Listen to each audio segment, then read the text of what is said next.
Just so there's no confusion before we get into this, a retro motorcycle is a motorcycle that usually looks older than it actually is. So it's either styled to look mostly like, a particular motorcycle from the past, or maybe a particular kind of motorcycle from the past. But a retro motorcycle can also be one that looks relatively new but has some sort of retro styling cues.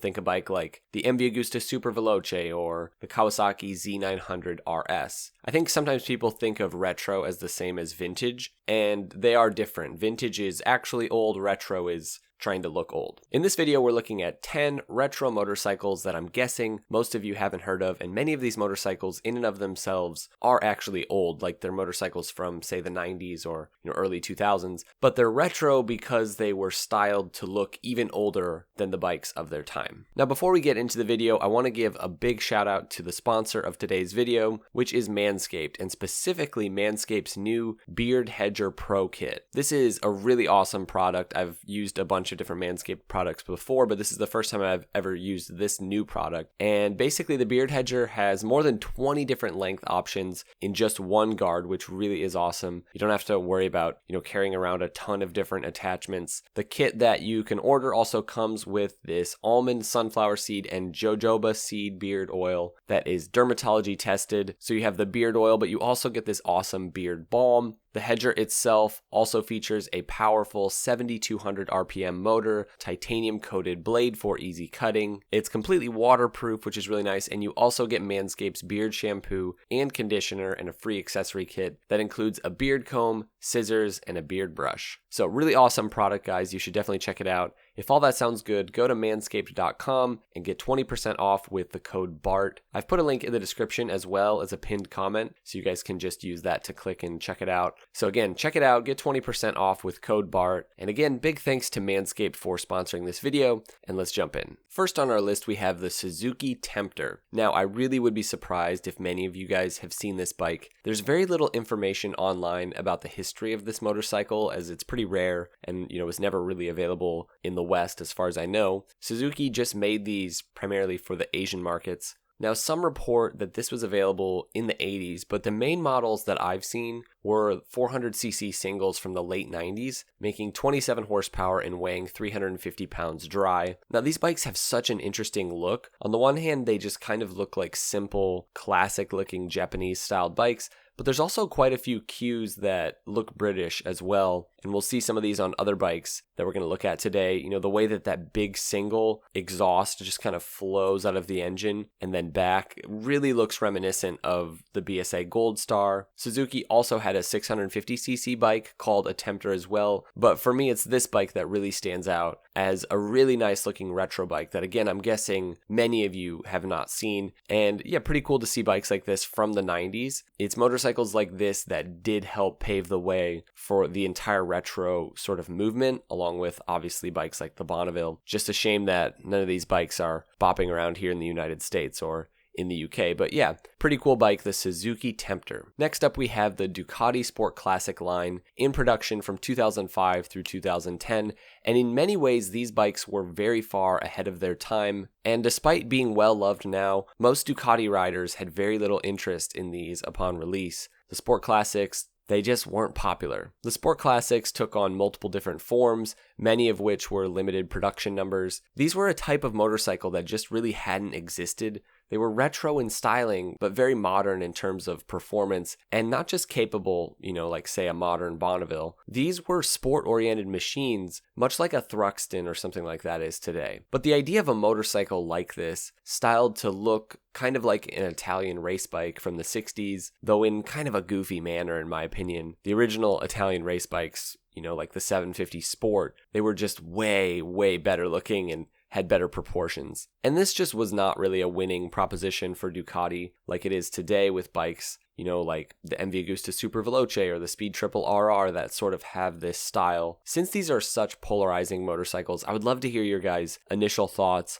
on these. If you've never seen these before, maybe if you have, do you like the looks of these bikes? Let us know in the comments below what you think about this one. Okay, this is a weird thing that I don't even know if I fully understand what's going on here, but this is a Hanley motorcycle. No, that's not a Honda. As much as this thing looks like a complete copy of, say, an original Honda CB125, No, this is the Hanley Classic 125. Now you might think this is Chinese, and as far as I can tell, though there's something British going on here, it is ultimately a Chinese product. But yeah, this is still a new motorcycle. I would equate it to something like a Mutt, in terms of what the bike is. One of these tried and tested old air-cooled singles, probably the same Suzuki, that's in the Mutts. But if you look for dealers, you'll see that they're all in the UK, so if you're in the UK and you want a bike that looks almost exactly like a classic Honda CB, here you go, get yourself a Hanley. Nothing like that Hanley reliability. I don't know how companies like this don't get sued.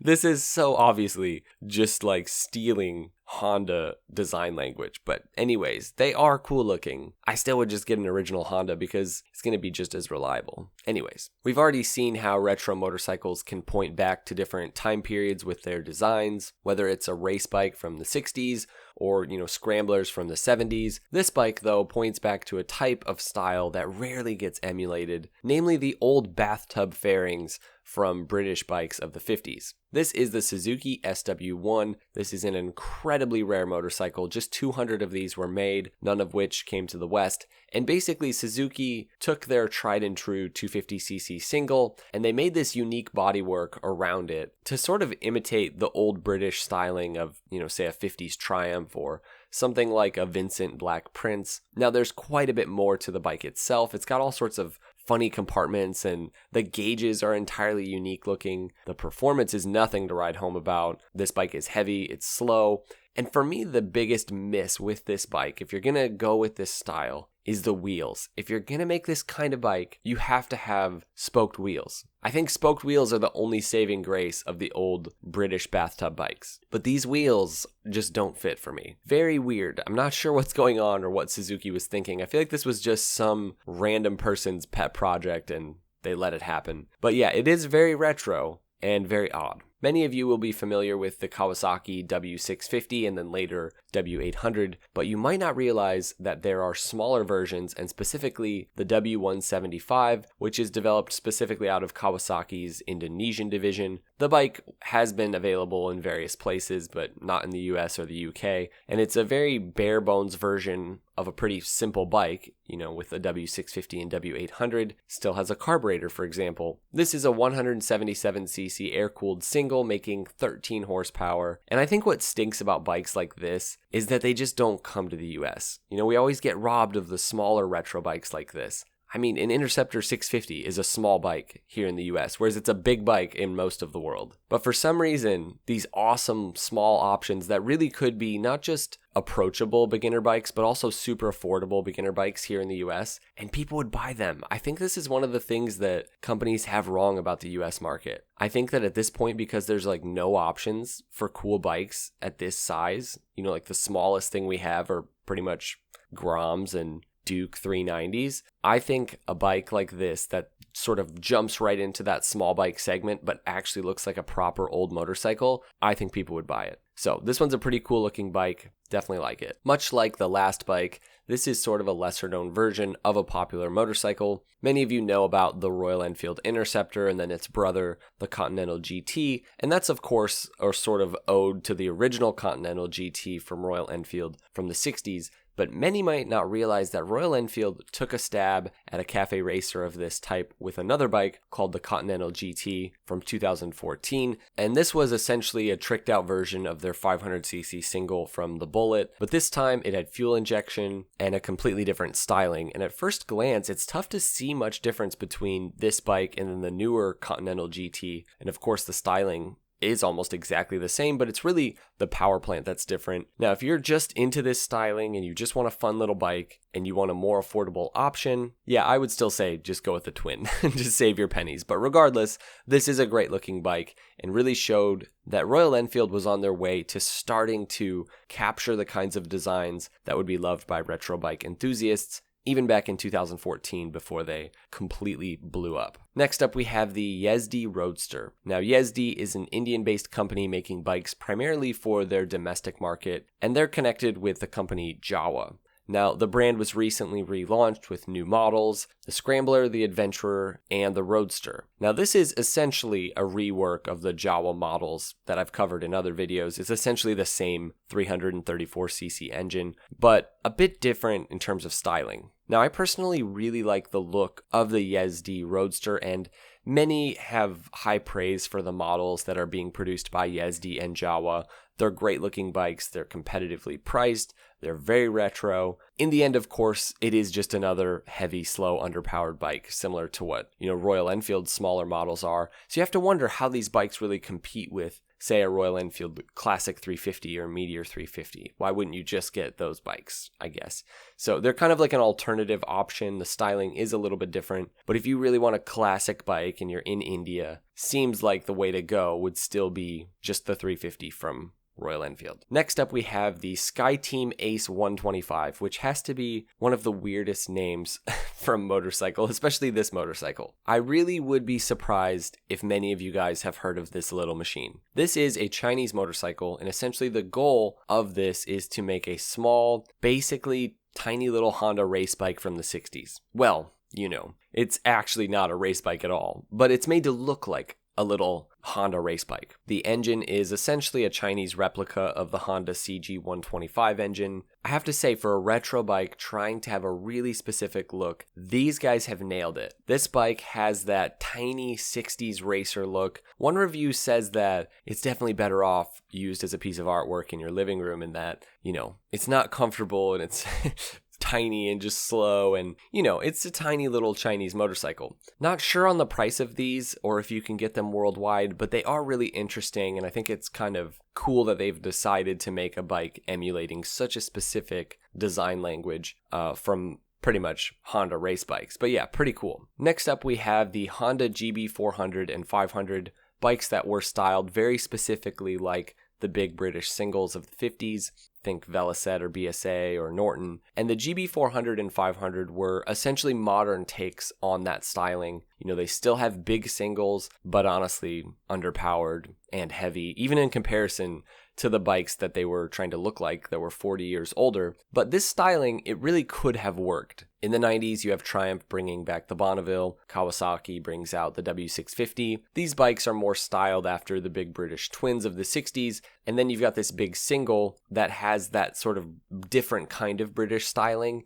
And it's just never really worked. I mean, you even see this with the Interceptor and the Continental GT. The Interceptor just way outsells the Continental GT because people like the more sort of standard styling of the British Roadsters versus even, what we think of as cafe racers. I've made an entire video about the GB500 and its history that you guys might like. I'll have a card pop up. It's a pretty interesting bike, but definitely a retro bike that not many people have seen. Many of you will be familiar with the Yamaha Virago, and specifically the Virago 250, that has been in production since 1998. Well, for a period of time, Yamaha made this based on the Virago platform, and that is the SRV 250 Renesa. This was such an interesting bike. It has that V-twin, which really does stand sort of in contrast to what is a totally British looking bike, a bike that has that, again, big British single styling. It actually looks quite a bit like the Honda GB500 that we just talked about. I don't believe this was ever available here in the US or in the UK. This was mainly a Japanese domestic product, and it was discontinued in 98. Like the 250cc Virago, this bike was heavy and kind of underpowered, but man,